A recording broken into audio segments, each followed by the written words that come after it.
Eu queria só inicialmente agradecer as duas falas. Acho que, enfim, dentro das nossas expectativas, acho que a fala do Raul de grande interesse para nós, das experiências que ele teve como jornalista e do desejo e interesse de aproximação das questões urbanas e da própria arquitetura, acho que foi para a gente de grande interesse compartilhar essas experiências, exemplos e problemas também de gestão.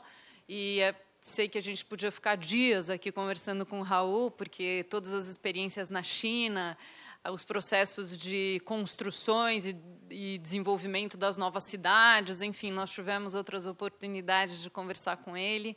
E acho que são descrições, exemplos que são bastante interessantes para nós, dentro de realidades muito distintas, e, sobretudo, de forma de gestões e experiências bastante distantes das nossas. E, enfim, foi um prazer a sua fala, e um prazer enorme também a fala do Frederic, né, dentro dessas experiências que são raras, na verdade, da transformação dos edifícios. Nós temos, isso é uma realidade para nós, né, também o que fazer com uma cidade já construída em galopante transformação.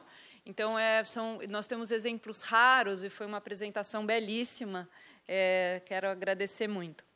Então, agora, Beatriz, eu poderia sugerir, se você quiser colocar alguma questão, já inicialmente para eles, fica à vontade, senão a gente pode abrir as perguntas e você faz uma intervenção no momento que quiser. Tá bem? Bon, je vais essayer de les faire dialoguer ensemble, parce que je trouve qu'il y a quand même des choses à la fois extrêmement intéressantes. Enfin, j'ai trouvé les deux interventions très, très passionnantes. Et je me posais une question sur le rôle de l'architecte, finalement, aujourd'hui, et sur la manière dont on pourrait dire l'architecte, en fait, est là peut-être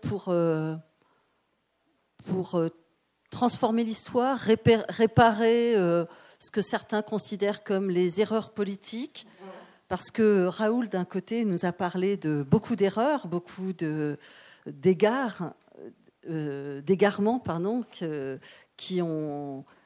que les politiques font en permanence pour répondre, peut-être affronter une question légitime, qui est la question de la pauvreté dans les métropoles, et qui prend des décisions qui sont peut-être guidées par l'économique, la rentabilité, ou je ne sais pas quoi. Et Frédéric, finalement, nous a montré qu'un architecte peut prendre une posture très simple, qui est de dire, on ne va pas se demander pourquoi on en est là, pourquoi on en est arrivé là, mais finalement, on va essayer, nous, avec nos outils d'architecte, avec nos compétences, eh bien, on va essayer de rendre la vie meilleure, en fait, de rendre le logement meilleur. Et donc, voilà, je me demandais comment vous imaginez. Alors, peut-être Raoul, d'abord, je ne sais pas. Est-ce que l'architecte est là, finalement, pour réparer les erreurs politiques? Eu até que sou otimista, normalmente, mas acho que para os arquitetos corrigirem os erros políticos aqui no Brasil, a gente precisaria quintuplicar a população de arquitetos e reduzir a população de políticos. Aliás, a gente estava conversando há pouco que imagina o trabalho que o Frederic teria aqui no Brasil para consertar todos os conjuntos habitacionais que foram construídos nas últimas décadas. Porque o que você mostrava dos conjuntos habitacionais parisienses que tinham má reputação, eles seriam melhores que os prédios de classe média em São Paulo, que o nosso mercado imobiliário produz. Mas falando do papel do arquiteto, eu acho que por décadas, e aí tem uma mistura de ditadura militar de um lado, hiperinflação, estagnação econômica dos anos 80, início dos 90, os arquitetos ficaram sem construir obras públicas no Brasil por décadas. Então, ou o arquiteto sobrevivia fazendo obras muito pequenas, particulares, ou ia para a academia. Houve aí uma distância do arquiteto como ator dos grandes debates urbanos e públicos no Brasil. E acho que também por isso, mas não só por isso, o debate de economia, viabilidade financeira, ficou bastante divorciado da realidade do arquiteto. O arquiteto sonhava com um mundo ideal, com uma economia ideal, porque ele estava muito afastado do poder de decisão.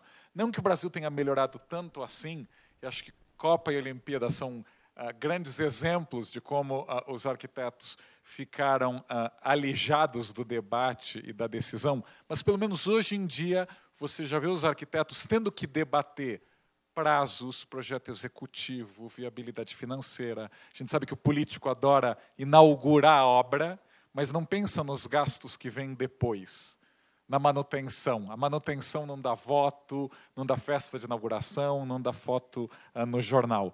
Então, acho que é um próximo passo. O arquiteto, sim, tem que também debater e entender economia, viabilidade financeira, materiais, a manutenção. Até porque, sabendo desses assuntos, ele pode debater com mais igualdade com os políticos que adoram dizer nos gabinetes: arquiteto não sabe disso. E até há pouco, talvez, arquitetos não sabiam. E é fácil você tirar o arquiteto da mesa do debate. Se o arquiteto fala: não, eu entendo disso. Eu sei o que eu estou fazendo por ABC. Acho que esse seria aí um debate que eu acho que, aliás, as faculdades de arquitetura também deviam começar a tratar economia, viabilidade financeira também nos currículos, ou pelo menos nos debates.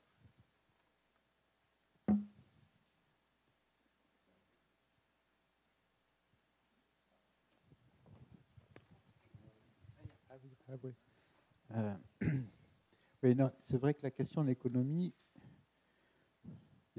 Raoul a dit plein de choses. C'est vrai que ça commence à l'école, mais peut-être même pas à l'école d'architecture, avant, juste avant. Bon. Ce qui est important, c'est de sortir de la scolarisation de la société, c'est-à-dire de rentrer dans des mécanismes critiques. Si à la fin de la présentation, je montre cette image de Dieu et que je vous dis de jamais croire à plus de 50%, ce n'est pas une blague, c'est qu'effectivement, il faut faire très, très attention à ce qu'on nous dit, c'est-à-dire être en position de pouvoir le critiquer. Si on n'est pas assez armé par rapport à ça, on va faire tout ce que tout le monde fait, c'est-à-dire qu'effectivement, il faut pouvoir trouver les chemins qui font qu'on peut passer à côté. Il y a une chose qu'on maîtrise à peu près sur l'économie, comme architecte, c'est effectivement mettre un peu moins de béton, mettre simplement des poteaux, structures planchées pour être simple, pour rentrer dans l'économie. Il y a une chose qu'on ne maîtrise pas du tout, c'est la question de l'urbanisme. On ne maîtrise pas du tout. Et c'est ça qui coûte. C'est-à-dire quand on voit des inflations au niveau du prix du logement, ce n'est pas le logement, la construction du logement qui coûte cher, c'est la spéculation foncière. Bon. Et donc c'est sur ça qu'il faut sortir du domaine de l'architecture et ouvrir des chantiers sur l'administratif, le juridique, le droit, ce qui rebute tous les architectes, tout le monde ne veut pas faire ça, personne ne veut faire ça, mais n'empêche que c'est un boulot essentiel. C'est-à-dire qu'effectivement, le monde de l'architecture, ce n'est pas un monde simplement de la construction, c'est un monde de l'environnement, environnement social, environnement politique, environnement économique. Et il faut absolument que vous mettiez le doigt là-dedans si vous avez une volonté particulière. Vous n'êtes pas obligé. Moi, j'ai rien contre les architectes qui construisent des grands immeubles assez vilains et qui partent le week-end en vacances pour se reposer. C'est un choix de vie qui n'a rien à voir. Mais si vous voulez vous engager sur quelque chose, aujourd'hui, vous allez être obligé aussi de vous engager sur l'économie, sur des choses comme ça un peu fortes. Voilà. Si on a défendu la question des loyers à Tourbois-le-Prêtre, c'est parce que si on ne faisait pas ça, le projet n'avait aucun sens. Donc aller se battre sur la question des loyers, c'est-à-dire combien paye le locataire auprès du maître d'ouvrage, et défendre avec des arguments, c'est-à-dire aller chercher des arguments, eh ben, c'est un boulot. C'est un boulot qu'on n'a pas dans les écoles, mais c'est vrai qu'il faut le faire. C'est-à-dire on a une conscience collective quand même tous. C'est peut-être la conscience politique qu'on doit avoir. Et il y a des choses, on n'est pas obligé de faire. On n'est pas obligé de faire les choses. Des fois, il faut dire non, on ne fait pas, il n'y a pas besoin. Voilà. Ce n'est pas parce qu'il y a du boulot, on nous propose du boulot, qu'il faut le prendre. Il y a du boulot qui n'est pas bien. Voilà. Il y en a trop, il y en a... Non. On peut partager.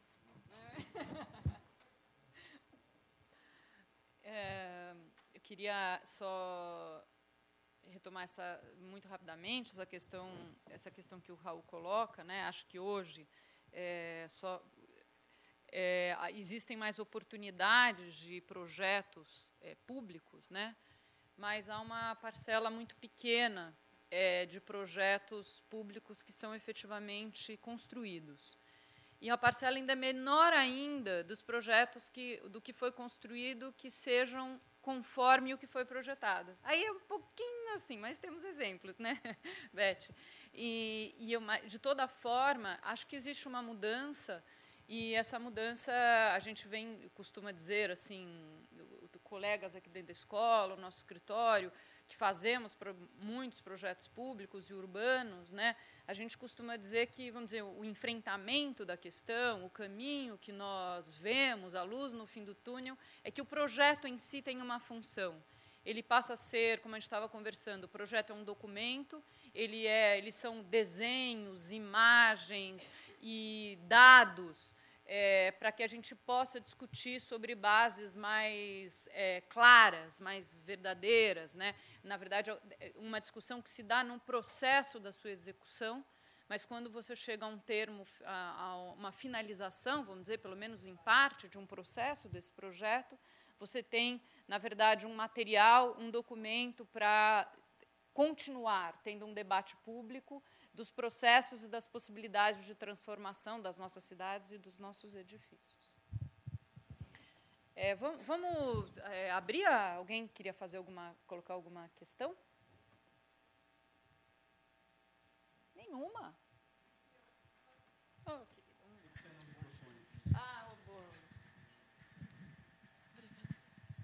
Bom, na verdade, minha pergunta um pouco que junta as duas análises dessa noção da apropriação privada do espaço público e, portanto, da descentralização da gestão da cidade. Então, quando você fala da questão de Nova York, que tinha locação social, né? Posso chamar assim. Mas, na verdade, a gestão era feita pela prefeitura. Então, a gestão era pública. Então, pensando justamente nisso, se a gestão desses espaços fosse privada, então fosse feita pelos próprios moradores, enfim, jogar essa possibilidade, porque também tem um movimento aqui em São Paulo, um movimento de moradia, que eles lutam justamente por locação social. E em uma das ocupações acontece essa autogestão, né, que os próprios moradores têm funções coletivas no prédio, no edifício, e isso também ajuda muito na questão de como isso, de fato, se torna viável, porque não adianta só você trazer pessoas para morar no centro, pessoas que não têm dinheiro, mas como elas vão, sei lá, arcar com o PF da esquina, que é R$10, enfim. Então, também como pensar uma intervenção que faça com que as pessoas se desenvolvam junto com o espaço, né? Que não só o espaço valorize, mas também esse vínculo comunitário e econômico, etc. E outra só referência que eu queria trazer é a questão do próprio Highline, que foi um projeto incrível, assim, de retrofit, então justamente de você lidar com o existente e tal, mas ao mesmo tempo teve uma super gentrificação e valorização do entorno, né? Então, como também pensar o posicionamento do arquiteto realizando um projeto, mas que leve em conta, justamente, trazer esse desenvolvimento local junto com o projeto, né? Olha, acho que o caso de Nova York é muito especial, porque é uma cidade quase de ativistas urbanos. Você conversa com qualquer pessoa da prefeitura de Nova York e fala que para mudar um banco de praça surgem 400 comissões e protestos às 2 da manhã por causa do poder afetivo, da relação afetiva que as pessoas têm com aquele banco. Então, em várias áreas, os nova-iorquinos de fato participam, e acho talvez um dos erros iniciais da gestão dos conjuntos habitacionais foi jamais tratar os moradores como parte integrante, ainda que eles tenham sido construídos como parte de movimentos de moradia. Aquele primeiro projeto de 1935, ainda nos anos Roosevelt, surgiu graças a movimentos de moradia. Havia cooperativas, etc., isso nos anos 30, e até hoje isso existe. Aliás, uma das grandes críticas aos conjuntos habitacionais desconectados aí do tecido urbano de Nova York, a Jenny Jacobs, ela antes foi ativista do que teórica. E, na verdade, aliás, a maior fama dela foi de saber organizar passeatas, protestos e usar a mídia muito bem para colocar prefeito, Moses e quem tivesse pela frente contra a parede. A questão do mercado que você citou, eu acho que quando você tem várias classes sociais misturadas, você consegue ter serviços para essas classes sociais, que eu acho que é o problema hoje das cidades brasileiras, da segregação. Nova York, com toda a gentrificação das últimas décadas, você ainda descobre... eu morei no East Village, que hoje é um bairro caro, mas no próprio East Village, onde ainda tem estudante, onde ainda tem prédios antigos, caindo aos pedaços, com apartamentos de 20 metros quadrados, onde as pessoas conseguem morar. Eu lembro que tem o mercadinho, e tem a padaria, e ainda tem a lojinha, para quem paga $0,50 por alguma coisa, e tem um restaurante caríssimo do lado. Isso ainda é possível. Acho que hoje a grande equação que o prefeito de Nova York vai ter que resolver é se daqui a 10 anos se Manhattan vai virar apenas um resort para banqueiros ou não. E eles sabem que o dia que Manhattan virar um resort para banqueiros, a cidade vai perder o seu imã. As pessoas não querem ir morar em Manhattan no dia que Manhattan virar uma Vila Olímpia gigante. Elas querem Manhattan enquanto ainda tem grafite, enquanto tem artista, enquanto tem malucos e milionários, mas vivendo conjuntamente. Mas respondendo, também acho que nos lugares onde a Nova York conseguiu a participação dos moradores, é importante lembrar que os dois grandes movimentos da Jenny Jacobs contra o elevado que ligaria o oeste ao leste de Manhattan, como o movimento que impediu o alongamento da Quinta Avenida até o centro, que acabaria com a Washington Square, ambos os movimentos tinham gente de várias classes sociais. Aliás, naquela época, o Sorro era uma região de gente muito pobre. O Sorro dos anos 50 e 60 era uma... Até porque, como havia a ameaça de que algum dia um minhocão passaria ali, ninguém queria investir. E boa parte dos imóveis da região eram considerados oficialmente favelas pelo Moses. Então, onde houve participação popular desde o início, com certeza eles conseguiram melhores resultados do que aonde ou a apatia social ou aonde as pessoas não são convidadas a participar. E um outro exemplo, na verdade, que em Detroit agora tem surgido várias iniciativas cidadãs que estão de microempreendedorismo e tal. Então, como também pensar esse papel do público incentivar essas novas iniciativas para, de fato, descentralizar a gestão? Detroit, na verdade, ela tem uma vantagem em relação a Nova York, que ela é terra arrasada. Ou seja, você tem 80 mil casas vazias, 120 mil terrenos vazios, que tinham casas no passado. Os moradores, como não conseguiam vender essas casas abandonadas, eles mesmos atearam fogo para pelo menos conseguirem recuperar o dinheiro do seguro. Então, é uma cidade onde há 200 mil imóveis vazios hoje. A prefeitura é falida, tem uma dívida de, no mínimo, 18 bilhões de dólares. Então, na prática, é uma cidade onde tudo pode. Ou seja, aí o oposto de Nova York, ou o oposto de qualquer cidade brasileira, onde a gente tem regulação para tudo. A gente adora um calhamaço com 1000 regras. Então, em Detroit, claramente, por exemplo, eles acabaram de criar, há 15 dias, uma ONG de escritores, que se você é um escritor, basicamente sem renda, assim, você tem que ser escritor desempregado, você pode concorrer para morar numa casa pagando $500 por ano, com a obrigação de escrever um romance. Eu visitei lá vários imóveis de artistas que os artistas compravam a casa, e comprar, não é aluguel, por $1.000. Então, há um desejo que Detroit algum dia vire uma espécie de Berlim americana. A gente tem que lembrar que também no caso de Berlim, também era uma prefeitura falida, também uma prefeitura que tentou fazer com que as empresas do resto da Alemanha voltassem para Berlim depois da reunificação, sem sucesso. Uma prefeitura que tinha que bancar uma cidade dupla, porque o aeroporto oriental, o aeroporto ocidental, a ópera oriental, a ópera ocidental.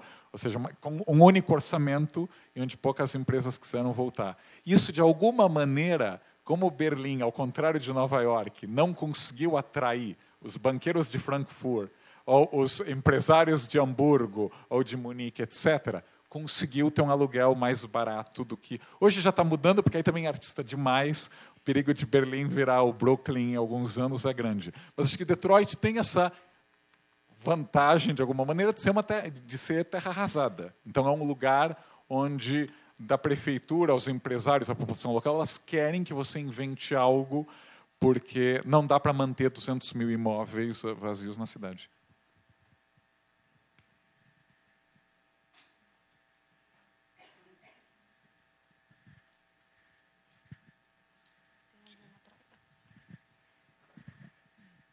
Eu tenho uma pergunta para cada um deles. Posso fazer?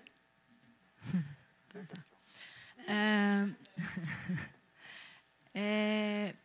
Primeiro, Raul, só para seguir na tua fala, eu pesquisei aqui pelo trabalho que a gente está desenvolvendo um pouco sobre os programas de governo para incentivo à moradia, e eu vi você falando bastante com algumas críticas do Minha Casa Minha Vida. Eu queria que você falasse um pouco disso.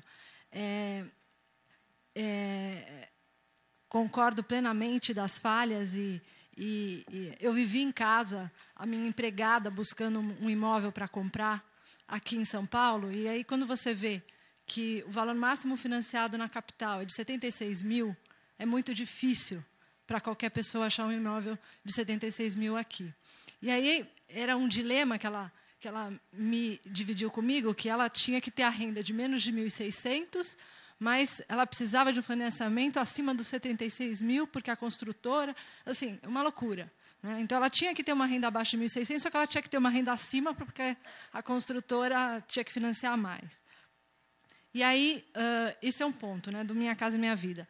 E o outro ponto é das diferentes esferas de governo, municipal, estadual e federal, e os diferentes programas que nunca se casam, né? E aí eu queria, quando você deu o exemplo de Nova York, e se não me engano de Singapura, você falou muito da prefeitura, né? Que eu não sei se é mais eficiente para tratar a questão da moradia porque está mais perto e que pode regular onde que vai ser essas áreas. Então, por exemplo, a Haddad agora incentivando uma verticalização ao longo dos corredores e etc. Então, eu queria que você falasse um pouco disso, porque uma coisa assim, você liberar o dinheiro federalmente no Minha Casa Minha Vida, que é bom, que consegue construir milhares de casas, mas a qualidade disso, aonde que fica isso? Né? Ela acabou comprando lá na Conchinchina, vai demorar não sei quantas horas para chegar, mas foi o que deu, né, para fazer com tudo isso.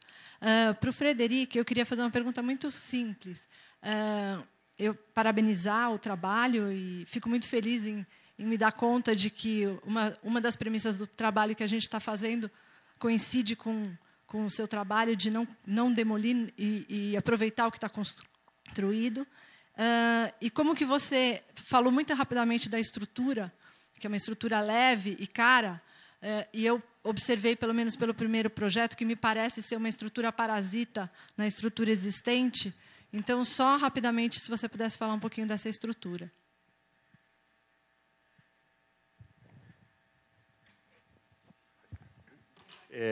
Sobre Minha Casa Minha Vida.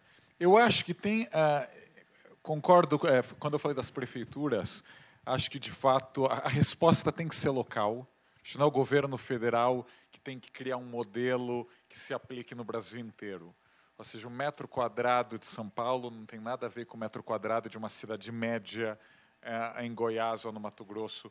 E acho que até essa participação popular tem que ser no prefeito, no especialista local. Eu acho que tem um problema quando a gente terceiriza demais as responsabilidades. Eu acho que o Minha Casa Minha Vida compartilha aí um defeito de origem que a gente conhece bem na Lei Rouanet no Brasil. A Lei Rouanet basicamente permite que o departamento de marketing de todas as empresas do Brasil é que decida que cultura a gente sustenta com dinheiro público. Então, se você tem um ator famoso da Globo, você consegue montar sua peça ou seu filme, se não, não. Minha Casa Minha Vida, de alguma maneira, ele transferiu boa parte da responsabilidade da habitação às empreiteiras que vão atrás do terreno mais barato, que vão atrás dos materiais mais baratos. Que a gente fala de São Paulo, que já é um grande drama, mas pelo menos nós temos algo de metrô ou algo de ônibus. Mas se vocês fizerem agora um Google, Minha Casa Minha Vida, Pernambuco, Goiás, Minas, Bahia, etc., é muito mais grave do que em São Paulo. A gente está falando assim, de 40 mil casinhas, uma do lado da outra, no meio do nada. E onde aí não tem escala, adensamento para o ônibus. Aí, ou seja, você está literalmente condenando aquelas pessoas, a partir do dia 1, a sonharem em comprar um carro. E se não comprarem carro, aí são literalmente ferradas. Porque, assim, se numa cidade como Brasília, as pessoas às vezes andam 1 quilômetro, 2 quilômetros até o próximo ponto de ônibus, porque não é suficientemente densa em várias áreas da cidade, imagina em cidades menores, de 300 mil habitantes, 500 mil habitantes, que você cria um bairro inteiro no meio do nada, onde para você comprar aspirina ou pãozinho, você vai ter que pegar carro. Então, acho que, de alguma maneira, o governo terceirizou algo aí básico do atual debate em Nova York, de espaço. O governo tem que ter um inventário dos terrenos que tem. E se é um país que até ontem era bastante estatizado, é o Brasil. Agora, há um inventário dos terrenos que pertencem à União nas cidades e que porcentagem desses terrenos poderia ser dedicada à habitação? A gente está esperando. Existe um Ministério das Cidades há quantos anos? Existe esse inventário? O que pertence a antigas estatais, o que pertence à União, o que pertence aos militares? Assim, o que a gente vai fazer? Assim, se numa cidade como São Paulo, que a gente acha que está completamente saturada e densa, etc., e a gente tem o Campo de Marte, para servir alguns jatinhos, a gente tem milhões de metros quadrados ao longo das linhas férreas, a gente tem aí um monte de terreno que pertence à União. Agora não, a gente confia que a Odebrecht ou que a Andrade Gutierrez é que vão saber melhor aonde colocar habitação. Se vocês pesquisarem também no Google o que é bairro novo, vocês vão ter uma ideia do que está sendo construído com dinheiro federal.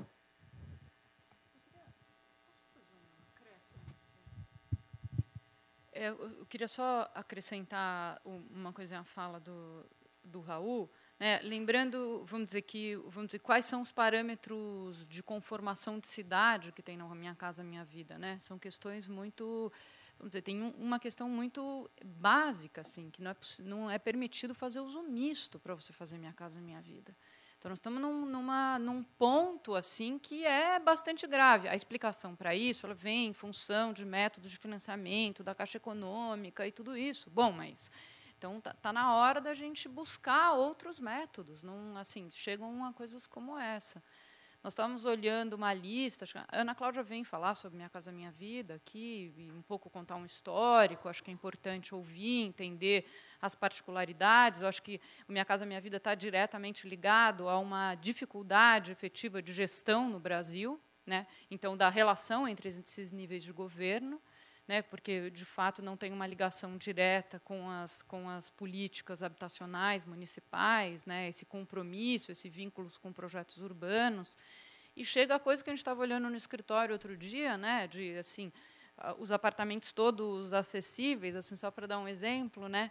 Então, o que acontece? Você tem a dimensão da porta do banheiro de todas as unidades habitacionais do mesmo tamanho da largura da calçada, que é 80 centímetros, permitido pelo Minha Casa Minha Vida. Então, vamos dizer, é uma questão simbólica, mas que vale a pena comentar, né? A largura da porta do banheiro igual ao que é permitido fazer como largura do chamado passeio público. Então, acho que tem questões, de fato, que são importantes a gente retomar, e acho que essa semana vamos ter vários exemplos e várias questões. A Beth vem trazer uma experiência, e a gente vai ter essa fala da Ana Cláudia e outras experiências internacionais. Eu acho que, ao longo dessa semana, a gente vai poder aprimorar essa questão, né? Tentar um pouquinho.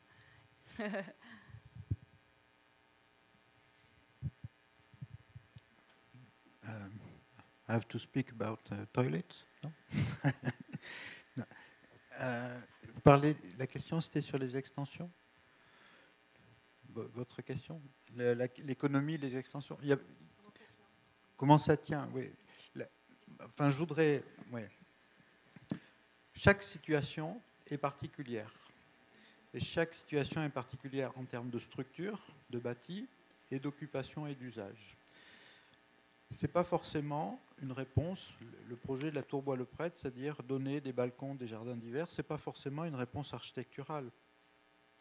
Je me souviens d'un cas où il y avait au Havre, une ville en France, où il y avait 2 immeubles qui étaient à peu près identiques, qui étaient à peu près la taille des immeubles de la Tour Bois-le-Prêtre. Il y en a un qui devait être démoli et l'autre qui était à 100% occupé. Ce qu'on a dit au bailleur, c'est pas la peine de l'immeuble qui est occupé de faire comme le projet de la Tour Bois-le-Prêtre. Vous prenez 50% des habitants d'une tour, vous les mettez dans la tour vide, ils auront 2 fois plus de surface, 2 fois plus d'air, ça ne vous coûtera pas d'argent. Et la réponse, là, dans ce cas-là, elle est différente. C'est-à-dire qu'il faut regarder à la fois toutes les questions structurelles, les questions économiques et les questions sociales en même temps. Effectivement, quand je me promène à Sao Paulo, pour moi, c'est un champ incroyable. C'est-à-dire qu'effectivement, il y aurait peu de choses pour qu'il y ait beaucoup de situations qui deviennent extrêmement remarquables, mais pas forcément toujours systématiquement avec les mêmes réponses. Voilà.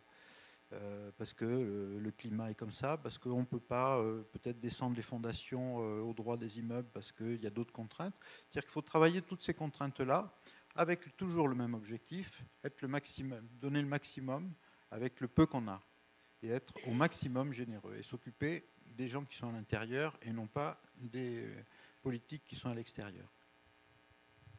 Je ne sais pas si c'est clair. Moi, je voulais revenir sur cette question de la participation des habitants, sur finalement ce que les Américains appellent empowerment, et qui est effectivement un processus très intéressant dans un pays complètement libéral, en fait, et où il y a vraiment une place qui a été donnée à ces associations d'habitants, ou qu'ils ont pris eux-mêmes, en fait, hein, tout simplement. Et je voulais faire parler d'un phénomène qui existe en France aujourd'hui, mais il n'y a pas qu'en France que ça existe, mais en tout cas c'est assez important en France aujourd'hui. Ce sont des architectes ou des artistes qui se montent en collectif, donc en petits groupes, et qui tentent qui démontrent d'autres manières de fabriquer le territoire, d'intervenir auprès des politiques pour leur expliquer qu'on peut tout simplement agir autrement. Alors, soit ils interviennent auprès de politiques, soit ils peuvent intervenir aussi, il y a des cas assez intéressants, ils peuvent intervenir auprès de copropriétés privées, tout simplement, en disant aux gens, bah, tiens, peut-être qu'on peut réfléchir tous ensemble à la manière dont l'espace autour de l'immeuble peut évoluer. Donc il y a un cas comme ça dans Paris qui est par l'habitat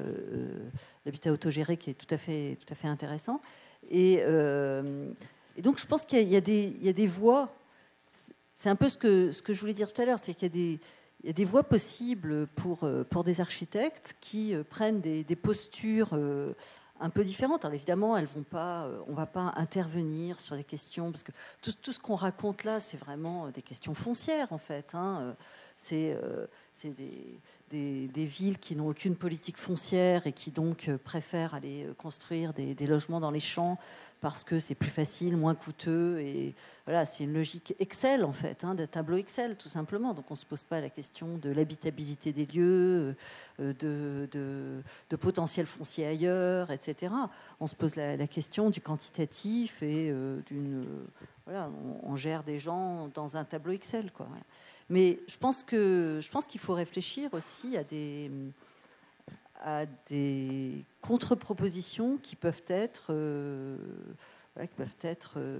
liées à des postures d'architectes qui vont même jusqu'à créer leur commande eux-mêmes. C'est-à-dire qu'ils ne vont pas attendre qu'on leur dise ben voilà, on a besoin d'un architecte pour réparer une erreur qui a été faite avant, ou parce qu'on ne sait pas quoi faire de ce truc-là, a priori, on a envie de le démolir. Et donc voilà, on se pose un certain nombre de questions. Mais plutôt des architectes qui vont au-devant des questions et qui agissent différemment et qui font la démonstration par l'action, voire par exemple par le réemploi de matériaux de démolition pour transformer des lieux, qui s'accaparent des lieux de manière très activiste, en fait, hein, et qui font la preuve qu'on peut fabriquer de l'espace autrement. Sur la question, je prends un tout petit peu. Sur la question de la diversité, ce que tu soulignes, c'est ça. C'est-à-dire qu'effectivement, c'était assez typique en France. Il y a eu la politique des grands ensembles et il y a une politique menée par le gouvernement qui est forte en matière de logement, ce qui a été extrêmement favorable parce que ça a permis de... Bon. Mais c'est devenu presque un champ presque exclusif, c'est-à-dire qu'il y a un mode, c'est les bailleurs sociaux qui fabriquent à peu près 50% des logements, mais maintenant ils rachètent aux promoteurs privés d'ailleurs. Et tout ce qui est, ce dont parle Béatrice, tous ces cas particuliers qu'on retrouve assez fréquemment d'ailleurs en Europe du Nord, en Allemagne, on l'a perdu en France. C'est-à-dire que la facilité juridique d'organiser des systèmes coopératifs, de pouvoir monter des organisations micro-projets, on l'a un peu perdu. Parce qu'il y a une mécanique nationale qui fait que le logement est produit de façon nationale dans les logements sociaux. Et c'est vrai qu'il y a plein de formes qu'il faudra arriver à retrouver. Et la question de l'architecte aussi, c'est parfois de ne pas aller jusqu'au bout du projet, c'est-à-dire pouvoir abandonner sa mission, la mettre en place, par exemple, le collège là, qu'on devait démolir, qui ressemble fortement au travail du petit architecte qui s'appelait Maison Derro. Le projet, c'était simplement de viabiliser ce territoire-là, de pouvoir permettre que les gens l'achètent au prix du foncier, mais obtiennent des appartements de 300 mètres carrés et qui s'en débrouillent après. Voilà. Cette forme, si on la met en place dans une organisation publique, en France, elle a extrêmement de mal à vivre. Voilà. C'est-à-dire qu'aujourd'hui, on est habitué à tout faire. On a la SNCF qui conduit les trains, on a le ministère du Logement qui fait les logements, et on a du mal à abandonner ces services nationaux, même si on n'a plus les moyens de les entretenir. Voilà. Manque de diversité.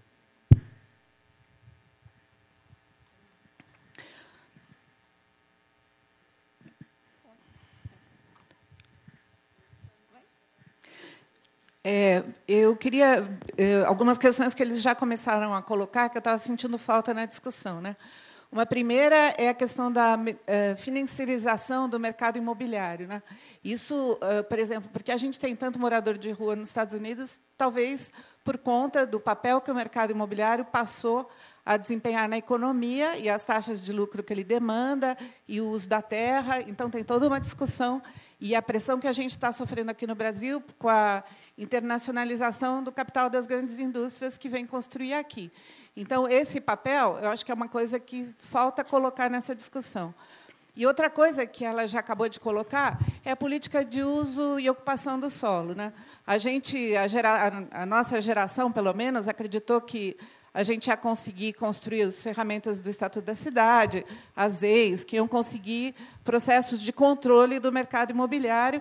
Então, por exemplo, fazer a crítica do Minha Casa Minha Vida independente disso, eu acho que fica pobre também, porque eu conheço muitas experiências interessantes, porque é uma linha de financiamento, concordo que o dinheiro está na mão da grande indústria, salvo exceção do Minha Casa Minha Vida, entidades que têm feito experiências fantásticas. Acho que precisava até trazer um dia, ter uma menina que acabou o mestrado faz pouco tempo, mostrando a diferença da qualidade do produto e do esforço associativo e o rol de profissionais que trabalham nessa perspectiva, que está fazendo produtos, porque aí o que prioriza é o valor de uso e não o valor de troca. Então, ele foge dessa lógica mercantilista. Então, e usa das EIs, das ferramentas que eles ajudaram a construir. Então, isso tem exceções à regra, e mesmo no Minha Casa Minha Vida, aonde se conseguiu fazer a lição de casa minimamente das ferramentas urbanísticas que se tentou fazer, teve resultados diferentes. Então, também não dá para discutir a linha de financiamento independente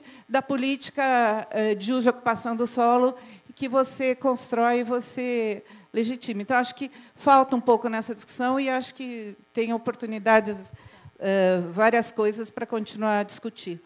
Outra coisa também, eu fiquei curiosa, eu fiquei fazendo as contas, né, a gente sempre acaba discutindo que o Estado não tem dinheiro, né? Então, por exemplo, foi falado um número do que se investe nos Estados Unidos para a população moradora de rua. Eu fiz a conta, transformando em reais, é muito pouco dinheiro, é R$7.000 por família. Então, o meu problema é como uma economia como os Estados Unidos consegue constituir um exército de 600 mil pessoas morando na rua. Então, é um problema de outra escala e é pouco dinheiro, porque teve outras riquezas que foram produzidas que causaram isso, né? Então, essa discussão do custo, achei muito interessante as contas que o Frederico trouxe, porque eles trazem outra leitura da conta, né? A gente faz a conta de um jeito muito resumido. E outra coisa também que e nisso tudo é o papel de regulação do Estado, não só ele como executor direto, né? Mas a política, na regulação da política urbana, é muito interessante, tem soluções interessantes, mas o que a gente mais vê é uma ausência do Estado nesse papel. E, por último, eu queria, que é um pouco o que a Marcela já falou no começo, essa visão de que a gente pode construir... a maior parte dos exemplos que vocês trouxeram não tem a questão do uso misto, de atividades de geração de emprego e renda, que a gente aqui tem tentado fazer, né? Tem, sei lá, projetos de urbanização de favela que se trabalhou junto com a capacitação profissional dos moradores para que o centro comercial também fosse um centro, além de ter coisas âncoras como correio, farmácia, banco, tem uma costureira, né, como ela falou mesmo, da capacitação e valorização. Então, a segmentação das políticas públicas, que é muito forte aqui, em vários lugares, é uma coisa também que a gente tem que buscar. E os exemplos, hoje em dia, a gente se briga muito para o uso misto, né? E, pelo que eu vi do Minha Casa Minha Vida, ele viabiliza, com dificuldades, mas ele viabiliza. Eu conheço muitos exemplos que foram construídos em outros lugares por aí. É uma coisa para esclarecer. Mas, assim, que desenho que possibilita uma integração, né? ou mesmo com usos de equipamentos sociais, mas, principalmente, também de atividades de geração e renda, para trazer essas pessoas, pelo menos, dar algumas possibilidades de... Então, acho que tem que incluir um pouco essas discussões aí no que estava sendo colocado. Quer fazer já, emendando? Não, só aproveitando a presença de experiências tão ricas e fazendo um link com o que o Paulo falou hoje de manhã, eu queria ouvir um pouco o seguinte. Da perspectiva da cidade contemporânea e de como caminha a humanidade, vocês acreditam nessas experiências que você, no caso, estuda e o Frederico projeta, que é possível a gente continuar pensando as cidades do ponto de vista de uma equação econômica, o que é mais barato, o que se viabiliza economicamente? Essa cidade que a gente pensa a partir de números, tem futuro?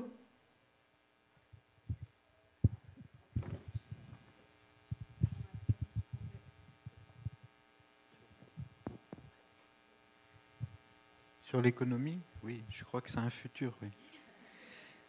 La chance de la France, c'est qu'elle est encore trop riche. C'est sa difficulté. Moins on aura d'argent, plus on sera intelligent. On a encore un peu trop d'argent. C'est pour ça que l'immeuble qui est en face de la tour Bois-le-Prêtre, ils le démolissent. Et si on était très très précis sur la question de l'économie, c'est tout à fait possible. C'est-à-dire que, mais je pense qu'on est trop riche. On est trop bête, on est trop riche. Mais c'est possible partout. Hein. Mais la question, par exemple, on fait un autre projet à Bordeaux sur 530 logements. Des logements sociaux avec le même type de projet. On a la moitié du budget de la tour Bois-le-Prêtre. La moitié. Et on fait des extensions plus grandes. C'est-à-dire plus c'est difficile, plus on y arrive. Voilà. Il faut être dans la difficulté. C'est-à-dire épaissir la question pour épaissir la réponse. Voilà. J'aime beaucoup cette idée. Une petite question, c'est une réponse sans intérêt. Plus c'est difficile, plus on trouvera les moyens de le faire. Donc l'économie, elle est au cœur de tout ça. Voilà. Donc j'y crois. Mais il n'y a pas beaucoup de monde qui y croit.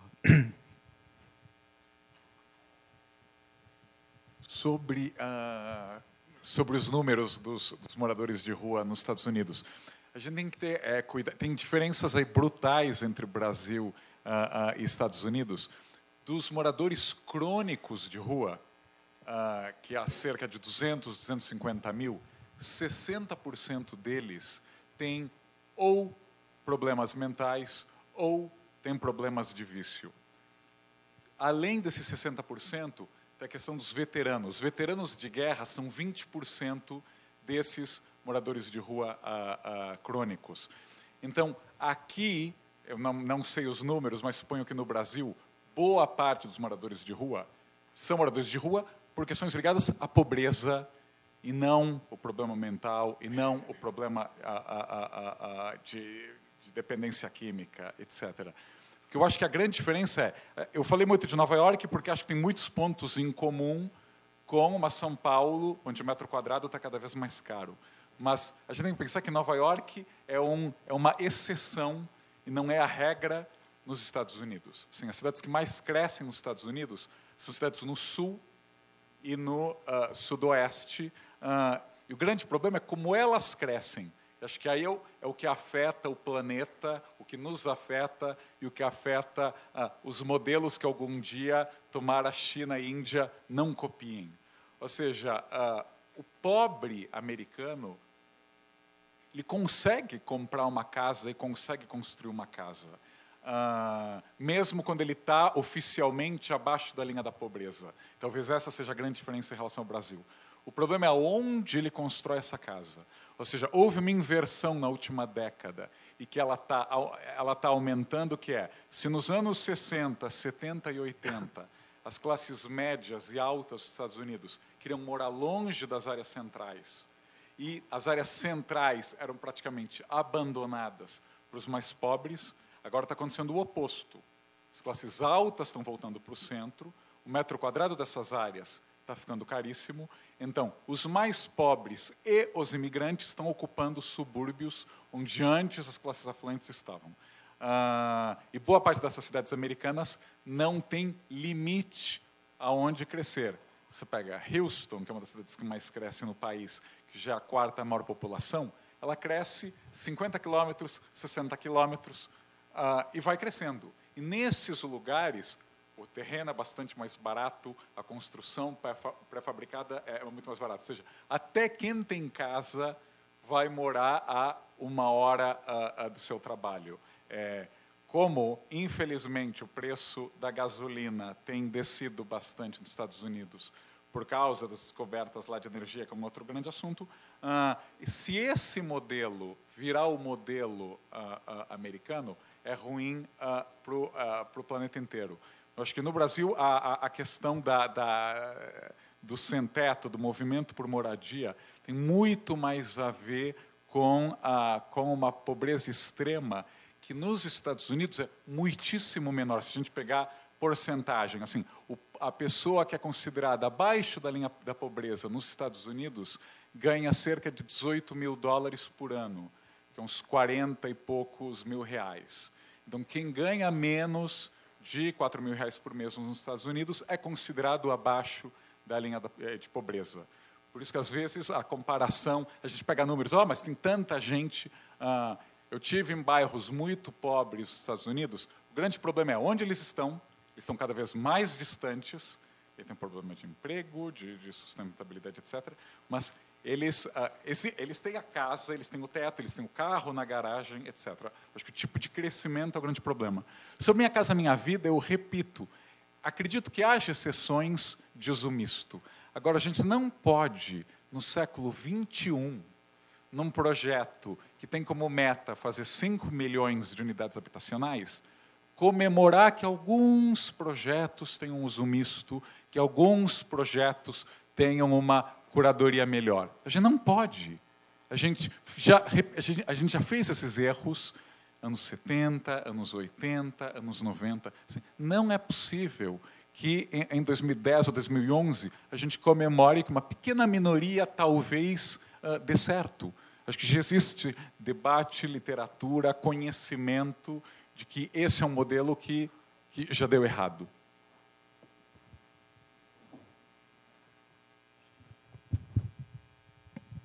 Senhores, eu acho que vou passar. Vou mais uma última questão do aluno Bellini, e aí a gente pode encerrar teremos muitos debates ainda pela frente, e imagino que todas essas questões retornarão. Não, é por causa da tradução, Hugo.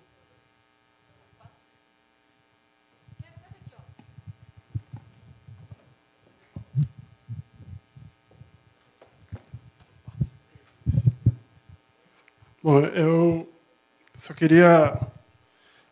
Eu não conheço muito do Minha Casa Minha Vida, apesar de estar trabalhando com ele. Tem outros colegas aqui também que já estão trabalhando. Eu só acho assim que as discussões do Minha Casa Minha Vida são canalhas demais. Tipo isso, tem esse exemplo da porta, da largura da calçada, tem, tipo, todas as unidades têm que ser acessíveis, mas não tem dinheiro para o elevador. É bizarro, é isso. Eu concordo, eu quase levantei para te aplaudir quando você falou que não dá para partir da exceção.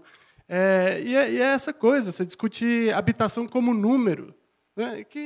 Quando é que a gente vai parar com isso? Então, eu vejo a arquitetura do Frederic, e é uma coisa absolutamente encantadora. E até eu queria fazer um gancho. Eu me lembro que na escola a gente há um tempo estudou esses projetos do Grand Paris, e era engraçado perceber como os problemas que eram apontados pelos diversos arquitetos eram muito parecidos com os problemas apontados para São Paulo. Assim. A centralização excessiva, levar a economia para outros bairros, diferenças regionais, apesar de que, obviamente, não havia as diferenças de déficits de infraestrutura, como a gente tem aqui. E o raciocínio deles também como arquitetura, acho que é perfeitamente plausível e aplicável, mas, ao mesmo tempo, não é, porque tem um abismo, que é isso, a gente ficar discutindo a habitação como um número aqui no Brasil. Então, muda a gestão. Você tinha a gestão passada aqui em São Paulo, que estava apontando para vários avanços, com todas as dificuldades que tem. Vem agora, muda a gestão, independente de partido. Vem a desgraça do número. Temos que produzir 50 mil unidades. Como? Do jeito que dá. Põe na mão da Odebrecht que ela resolve. Entendeu? E não dá para fazer assim. A cidade paga um custo muito caro. Paris, quando virou Paris, com o Haussmann, se eu não fui ensinado errado, passava também muito pela questão da organização econômica, financeira. Foi um negócio imobiliário que teve que ser resolvido, e em São Paulo ninguém discute isso. Então, me desculpe, mas Minha Casa Minha Vida, a gente tem que largar com essa discussão ideológica estúpida e tem que parar e começar a tratar essa questão a sério, porque isso que o Raul também já comentou, os prédios que eles intervêm lá na França são o que a Cirela vende aqui para a classe média. E você vai intervir numa favela, a prefeitura diz, não crie muito espaço público, você não pode primeiro tirar todo mundo, não pode fazer prédio novo. Intervém pouco, remove o menos possível. Tudo bem, isso, politicamente eu até concordo. Mas aí não faça muito espaço público, loteie aquela casinha de madeira que você tirou, transforma num lote para alguém construir de alvenaria, porque se virar o espaço público, o tráfico toma de conta. É esse o nível da discussão no Brasil. Então, assim, isso tudo é para chegar num ponto que eu estou sempre me perguntando, enquanto estudante de arquitetura, se a arquitetura tem mesmo esse papel de vencer esse abismo moral. E vou só concluir com a história de um táxi que eu peguei outro dia. E é sempre muito bom conversar com o taxista, né? Pelo menos nas crônicas, assim, adoram dar o exemplo da moral dos taxistas. E esse começou a falar do Paulo Mendes. Ele conheceu o Paulo Mendes. E, nossa, que diferença. Tem taxista... Né? Pois é, falava do Paulo Mendes, mas aí a conversa chegou, né, na habitação e ele falou, esse pessoal aí quer morar bem e de graça. Assim eu também quero. É um bando de safado, de preguiçoso.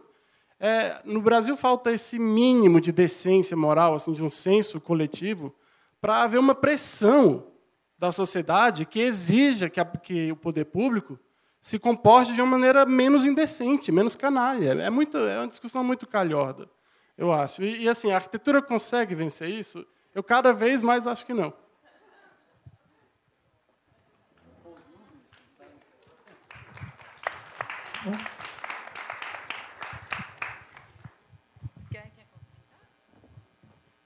Olha, acho que mesquinhez é um fenômeno mundial.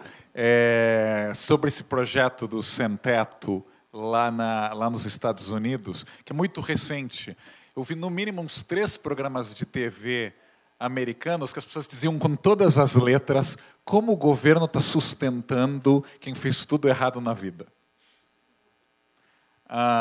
Então, ou seja, infelizmente, a mesquinhez é um problema planetário. Agora, tentando falar e responder o que você perguntou aí da arquitetura, eu acho que volta para o que o Paulo Mendes falou hoje de manhã sobre arquitetura e política.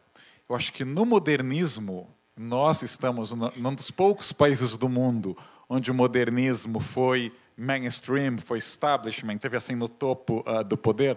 Os arquitetos sonhavam em ser super-heróis. Eles não só desenhariam cidades do zero, eles não só desenhariam bairros, parques, etc. Eles nos ensinariam como conviver, como lavar nossa roupa, como tratar os vizinhos, etc. De alguma maneira, até boas intenções, mas um instinto um tanto autoritário. Acho que no Brasil a gente foi para o outro extremo, que é o arquiteto como um ator invisível na política. E aí nem vou falar dos anos e anos e anos que o IAB estava se esfarelando, não só a sede, mas a instituição. A gente tem que pensar que o Brasil é governado, mal ou bem, eu diria que, no geral, mais positivamente que negativamente, nos últimos 20 anos, por governos surgidos, seja da centro-esquerda ou seja da oposição ao regime militar. E 99% dos arquitetos que eu conheço são ou tucanos ou petistas. Não conheço arquiteto PMDBista, arquiteto do DEM, etc. E é impressionante como os arquitetos petistas ou os arquitetos tucanos têm pouquíssimo poder de lobby, de voz, de convencimento nos governos que eles ajudaram a eleger. E aí eu acho que é um problema da arquitetura. Assim, há outras categorias profissionais que são rápidas, agressivas e violentas em impor as suas vontades. E não estou falando de número, não é assim, a gente precisaria ter 5 milhões de arquitetos para ser influente. Acho que talvez aprendendo o que o cinema brasileiro conseguiu em termos de mudanças de legislação nos últimos 20 anos, eu tenho certeza que há menos cineastas no Brasil que arquitetos. E se vocês analisarem as mudanças na produção de conteúdo, na lei da TV a cabo, na lei da Rouanet, distribuição, etc., eles fizeram um trabalho admirável de lutar pelos seus interesses e de interagir com o poder estabelecido, com o Congresso, etc. Eu acho que se os arquitetos tivessem esse poder, no mínimo, políticas que já nascem erradas ou que são desvirtuadas no meio, podiam ser mudadas. Agora, a gente não pode esperar que o político que não tem conhecimento da área e que acredite piamente que fazer 50 mil, 100 mil unidades basta, a gente precisa do saber arquitetônico interagindo com o poder político. Podemos encerrar? Senhores, então, amanhã tem mais. Queria só adiantar para vocês que amanhã nós vamos ter assim 2 palestras bastante distintas e muito interessantes. Amanhã o arquiteto Sérgio Fernandes vai trazer para nós uma palestra que tem um título já lindo, que chama Um Processo e um Projeto. Um processo porque ele vai contar o que foi o processo do programa de habitação social em Portugal, chamado SAL, e a apresentação de um projeto belíssimo também para Viana do Castelo. Recomendo vivamente a todos. E amanhã, já vou adiantar que, assim, tivemos uma baixa na nossa programação, que, enfim, entendemos que está tudo bem, mas prepara porque o secretário de Habitação não virá. E aí nós refletimos aí a semana passada que seria interessante que, como vários professores da escola estão trabalhando sobre isso, há um grande programa hoje na Prefeitura de São Paulo, que é fruto de um concurso da gestão anterior, que vocês já devem conhecer, que é um concurso para 22 áreas nas áreas periféricas de São Paulo, que é o Renova SP. Então, o Luiz Mauro e a Mayra vão contar um pouco desse processo, um pouco como foi concebido o concurso, em que pé as coisas estão, que acho que dá um panorama bastante grande, porque esse é o principal projeto de habitação social da Prefeitura de São Paulo. Então, a gente acha que também vai ser uma contribuição interessante para a gente continuar as nossas discussões. E aí eu convido agora todos a tomar um café na escola, tem um lanche para alunos e professores, e, em seguida, prestigiar aí o evento que os alunos estão preparando para um filme, o grande filme, O Bandido da Luz Vermelha, e o Thales Absaber estará em seguida para debater com vocês. Até amanhã!